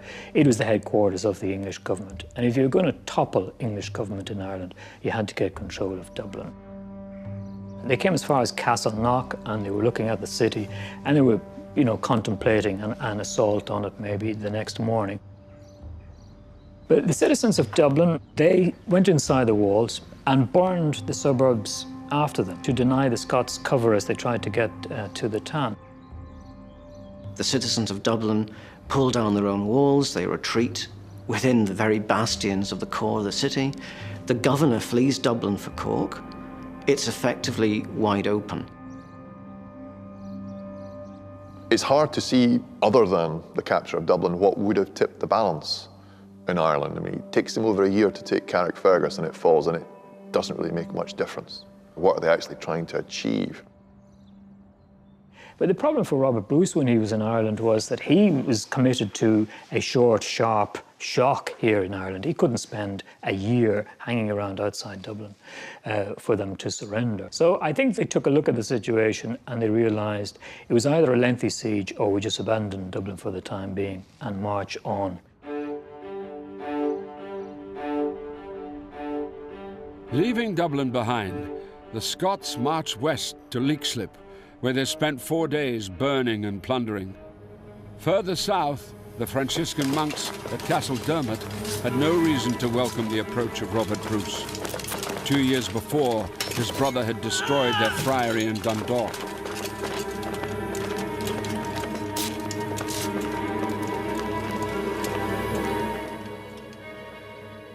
Throughout the campaign, the Scots had seen religious orders as legitimate targets, because these same religious orders stood accused of committing atrocities of their own against the native Irish.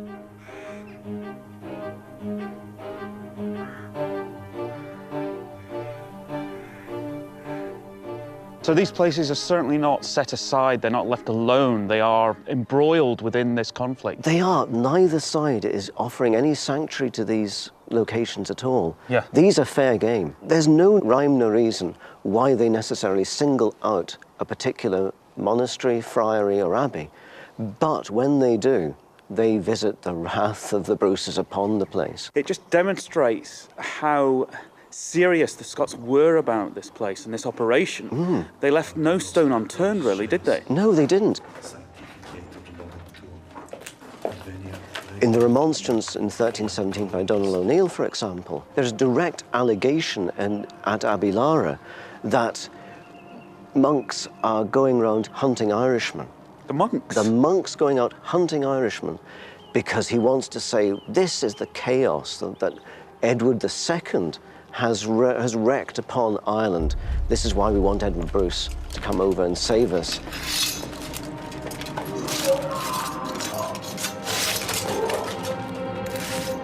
One side is accusing the other side of the absolute terrible crimes imaginable. It is horrific, really. What we're looking at is total war, I guess. Absolutely nothing is sacred. There's all that Braveheart nonsense about the Scots always being the underdog and the English aggressor.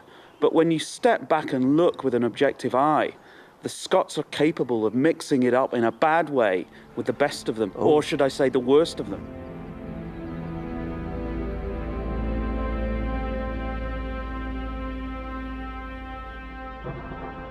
The Bruce army was slicing its way through the heart of Ireland, leaving a trail of smouldering ash and a land stripped bare in its wake.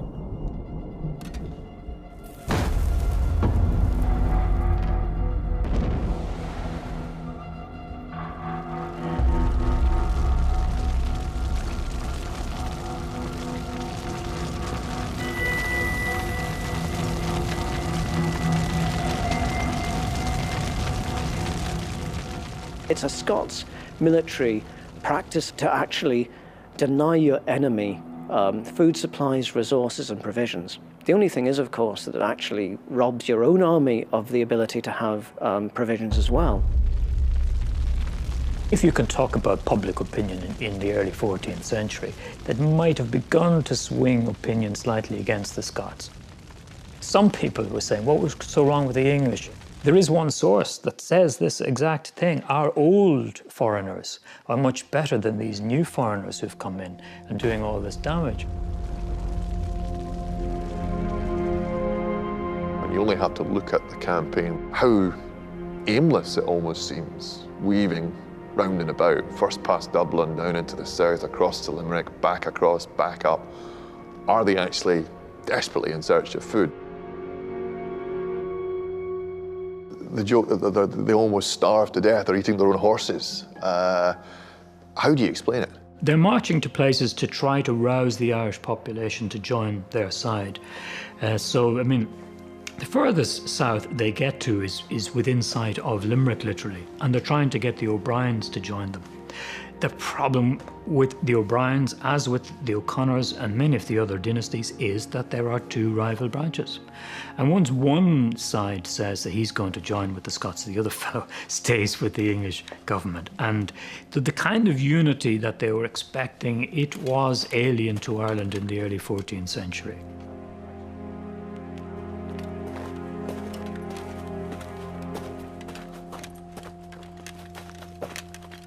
Treachery stalks unashamed in Ireland among the nobility as well, I see. What now, Robert? Demand nothing until you have the strength to enforce the claim. We retreat to Carrickfergus. Hup! Hup!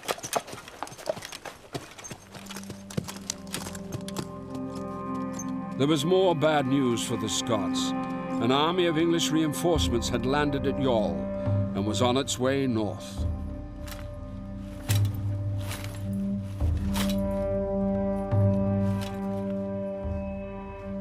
That campaign in particular is the one to really question. At one point, King of Scots, his brother, the High King of Ireland, the man who would have been guardian of the Scottish realm in the event of the death of both of these men, Thomas Randolph, so the three leading men of Scotland, are pretty close to being starved, killed, hunted down, wiped out, at a time when Robert Bruce only has a grandson to follow him. What's going on? Why do they think it's worth it? The Scots' latest retreat had an air of finality to it. Robert was needed back in Scotland, which the English were threatening to invade again. In May, he boarded a ship for his homeland. There's a sense in which Ireland stretches them too far. And as much as it's a sort of two-front policy, they can only really run one at a time, effectively. I suspect the English, after a while, know that. And they know that unless Edward Bruce commits to really taking somewhere like Dublin, it's not going to tip the balance.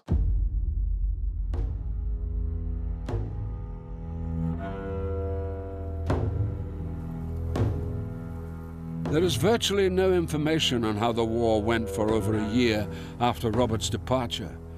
It seems that for many months the Scots, the Irish and the Anglo-Irish abstained from further fighting. The most likely explanation is that each side needed to recover after almost 3 years of war and famine.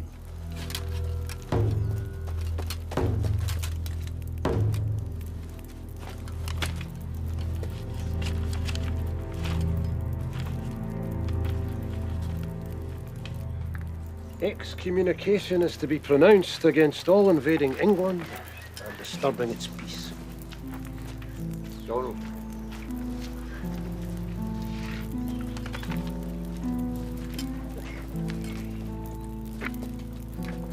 Your brother may be able to afford to defy the Pope. But if the judgment of heaven is called down on me and my people, what is to become of us? We shall address the Pope ourselves. Through the cardinals, we shall persuade him that Ireland's cause is a just one.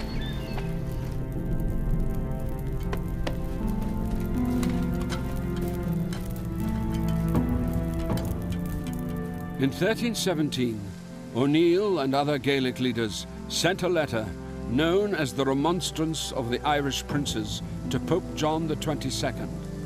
It explained why they had supported Edward Bruce against the English. From that time, the English crossed the borders of our kingdom with evil intent. With all their strength, and using all the skills in their power, they have tried to destroy our people utterly and eradicate them completely. On account of the aforesaid injuries, then, and innumerable others which cannot easily be grasped by the human understanding, we are compelled to enter into a deadly war with the aforementioned. The Remonstrance claims that Donald O'Neill had the support of a large number of the Irish bishops. And I think that may well be the case, because if you read the text of the Remonstrance, the importance of it is that it was sent to the Pope, who was then in Avignon. And so it has to make an appeal to something that might win the Pope over.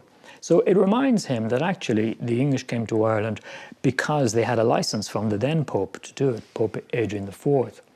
And that part of their mission in Ireland was meant to be to reform the Irish Church. But in fact, the Remonstrance says the opposite happened. They didn't reform the Irish Church, they damaged the Irish Church. So it's trying to make an ecclesiastical appeal to get the Pope to take the Irish side against the English, just as at the same time Bruce in Scotland was trying to get the Pope to take the Scots side against the English. And to achieve our aims more swiftly, we call to our help and assistance the illustrious Edward de Bruce, Earl of Carrick, and brother to the Lord Robert, the most illustrious king of all the Scots, and sprung from our noblest ancestors. In its wording, the Remonstrance is uncannily similar to the Declaration of Arbroath, which the Scottish Church and nobility sent to the Pope 3 years later. A number of Irish historians, as well as Scottish historians, detect the hand that was behind the Declaration of Arbroath in the Remonstrance. That this was a product of Bruce's chancery, if you like, a propaganda document, no question, but it's making many similar points. The Irish had ruled for centuries unconquered by a foreigner, exactly as the Scots did in the Declaration. The English king came to the Irish as a friend but betrayed them as an enemy. The same thing in Scotland. The English ever since have reigned as tyrants in Ireland, the same as Edward I and Edward II tried to rule in Scotland. So there is a direct relationship between these two documents. I'm pretty sure of it. It's controversial, this, but if things are not controversial in history, they're not worth talking about.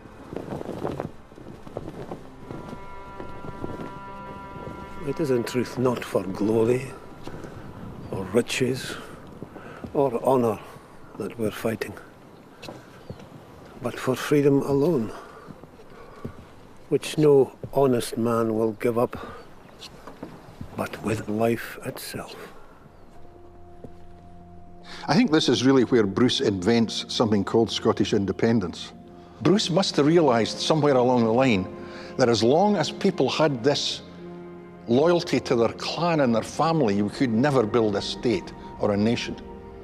And I think that's when he said, we've got to give these guys something greater than themselves to which they can aspire. Bruce's supporters send a letter to the Pope begging him to bring pressure to bear upon Edward II to recognise Bruce as legitimate King of Scots, to end these terrible wars. They tell the Pope that if you don't do this, you will be responsible for the bloodshed that follows. And in the course of this letter, they make two great pronouncements. If Bruce should ever submit us or our kingdom to the King of England or the English, we will remove him and set up another better able to govern us as our king. And this, I have argued, is the first articulation, really, of the contractual theory of monarchy in Europe. And then they go on to make the statement which many people still like to quote, for so long as 100 of us remain alive, we shall never surrender.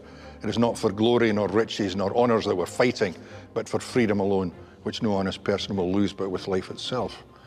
Who could argue with that?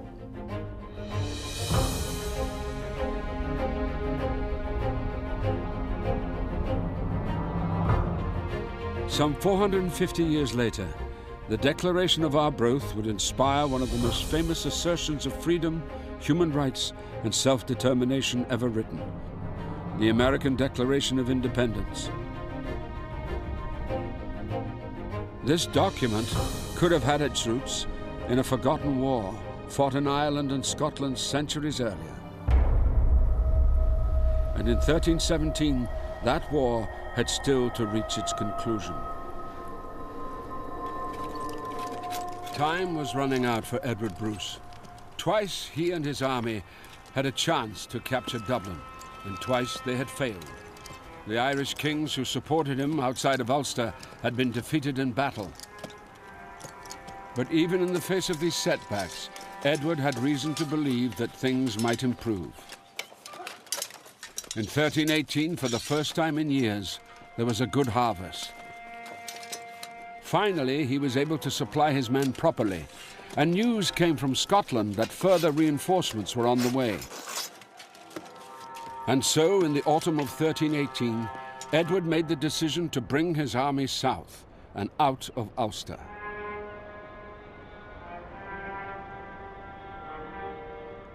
We know that Robert is sending reinforcements to Carrickfergus. And it's just a question of why Edward suddenly decides to leave Carrickfergus before King Robert comes over again. It could be something to do with a repeat of the events of 1317, when effectively Edward leads the vanguard down south and Robert's main army follows him. And it could have been some kind of attempt to take Dublin. I suspect they only headed south in October 1318 because they had a new idea. There was one final effort that they thought might do the trick. So the Scots still had hopes for Ireland. It's just possible that they might have been able to pull some kind of a rabbit out of the hat at that stage.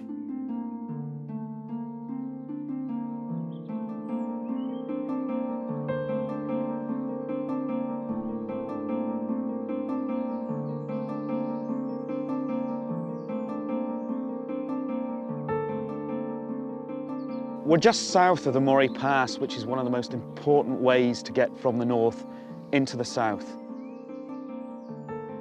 And we're on the hill at Fochart, which is just at the mouth of the pass, so a very important strategic location.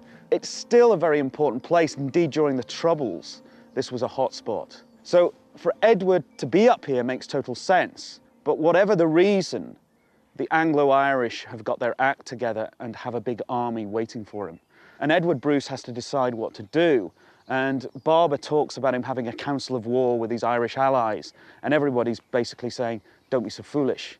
We're massively outnumbered. We've only got 2,000 men. What are we going to do against that massive force?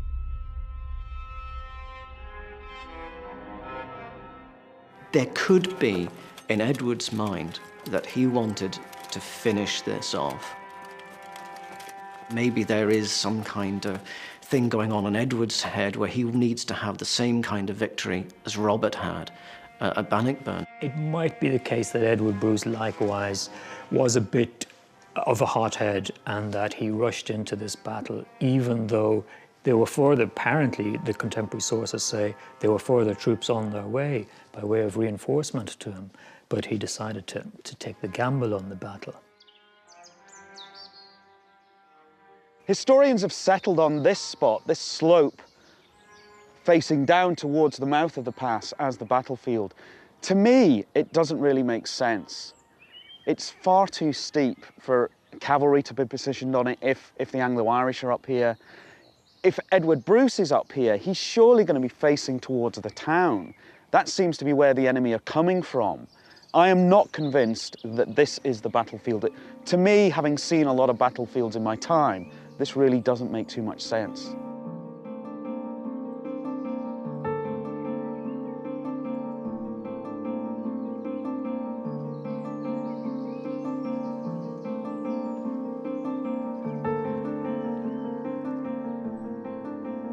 Every time I've been in a place of historical importance on this trip, there's been one of these things, almost like a signpost saying, here is a battle. And it's a motte. It's a type of Anglo-Irish fortification. The Normans were very good at them, and it's basically just a mound of earth that gives you a strong point. And this being on the top of the hill at Fochart makes it an ideal location for Edward Bruce to be able to see whatever's happening around. So I think this location is probably a pretty good marker from where to start to think about where this battle was fought. On top of the motte, on top of the hill at Fochart, I've got a very clear view down into the town. But importantly, it's not just the visibility, this is a much gentler slope. So if Edward Bruce and his Scottish army and his Irish allies are on this hill, it offers a much better advantage going into a fight because his men can move down it. They've got the advantage of height, but they can move down it in a controlled fashion, unlike the other side, which is just far too steep. But he seems to fancy his chances. So there are scores to be settled, and indeed on that day they are. Then with great anger, Edward said, "Let whoever wants to help. But rest assured that I will fight today without more delay. Let no man say that while I am alive, that superior numbers would make me flee. God forbid that anyone should blame us for defending our noble name.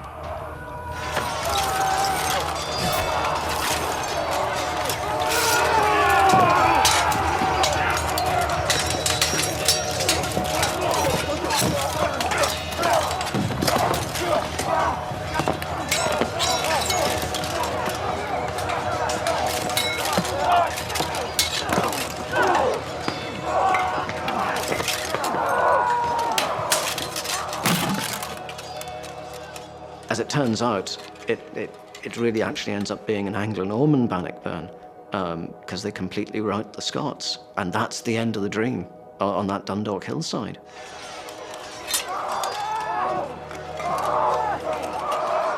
He should have won that battle. The leader of the Anglo-Irish forces in it was not a particularly elevated individual. He was a man called John de Birmingham. He led what, by all accounts, is a relatively local force of people, primarily from County Louth itself, some of them from County Meath. It wasn't some vast government army, and they were trying to forestall the Bruces, presumably, before they got to Dundalk and could do a lot of damage there. If they had beaten Birmingham's army at Falkirk, the chances of the Scots establishing their foothold here permanently would probably be a safe bet.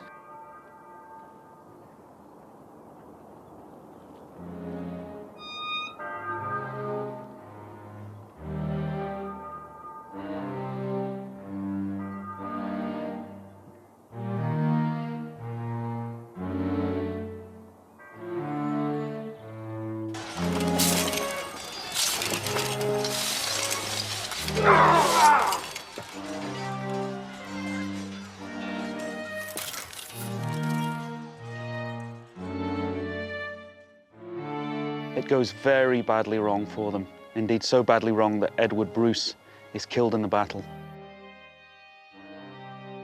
Edward's head is removed, it's packed in a box of salt and sent to Edward II to prove that he's actually dead.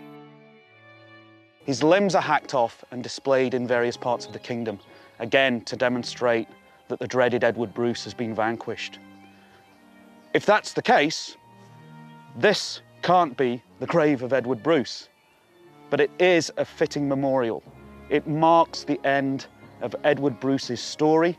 It marks the end of the Scottish invasion of Ireland, and 3.5 years of warfare and grief and fear come to an end somewhere near this hilltop.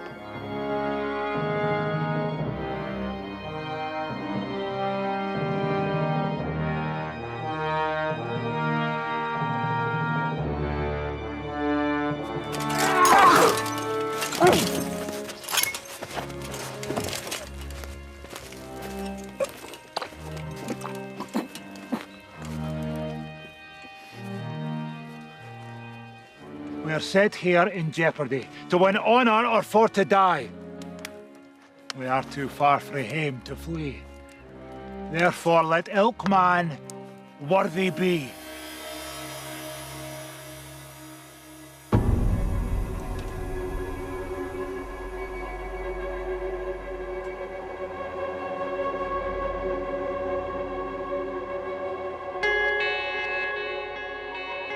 For Bruce's Irish supporters, things took a turn for the worse. Donal O'Neill's rivals, the O'Donnells, attacked him and killed his son, Seoane. Donal himself survived, but his hopes of driving the English from Ireland were in tatters. the war was over.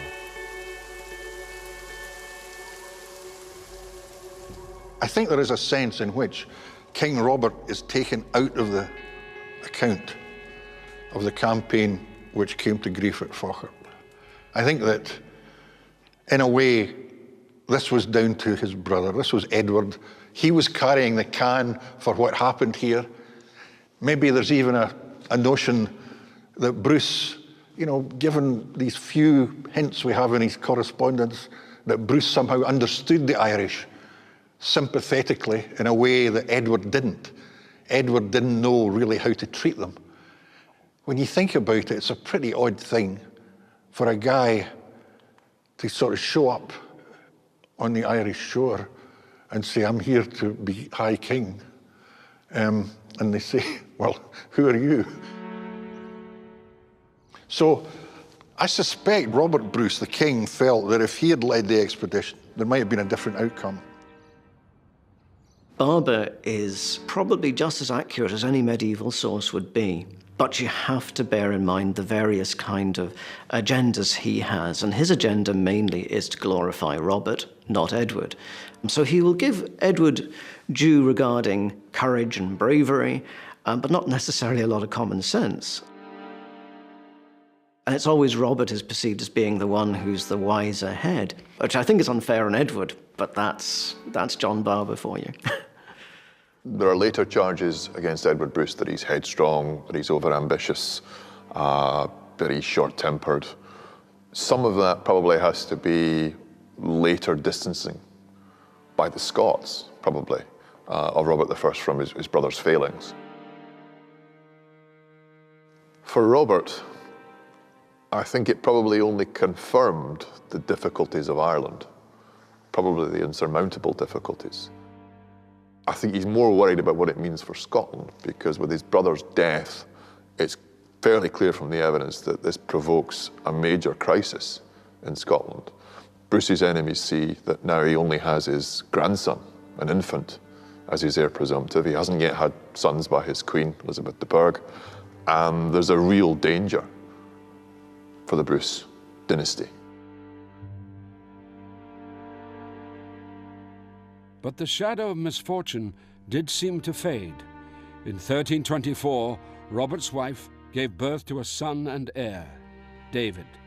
And in 1328, the English finally recognized Robert's right to rule Scotland. To this day, he is remembered as the greatest monarch ever to sit on the Scottish throne. Robert Bruce, all through his life, you find him back and forth in Ireland. Even when he was on his deathbed, one contemporary source says he was so ill that he could barely move his tongue. He had himself brought to Ireland on a couple of occasions in the latter years of his life. But I think it does show that this Bruce connection with Ulster in particular is an ongoing thing. It's part of their background, it's part of their family life. And if you want to understand the Bruce invasion, it's not just in terms of the long-running relationship between Ireland and Scotland in the Middle Ages, but it's the family ties between the Bruces and some people in the northeast corner of Ireland. This period, except in some very unique quarters and specialized quarters, has been effectively dismissed. And that is interesting in itself because the potential that it might have had is staggering. The idea of having an Irish kingdom, albeit one which had a Scots ancestry, well, we don't know how on earth that could have played out in sort of centuries to come. But for a small, brief period, the Scots did have a kingdom in Ireland.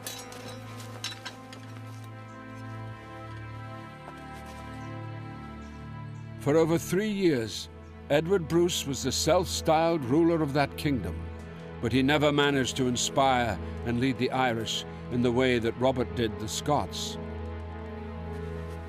Ireland remained, and would remain, a divided country.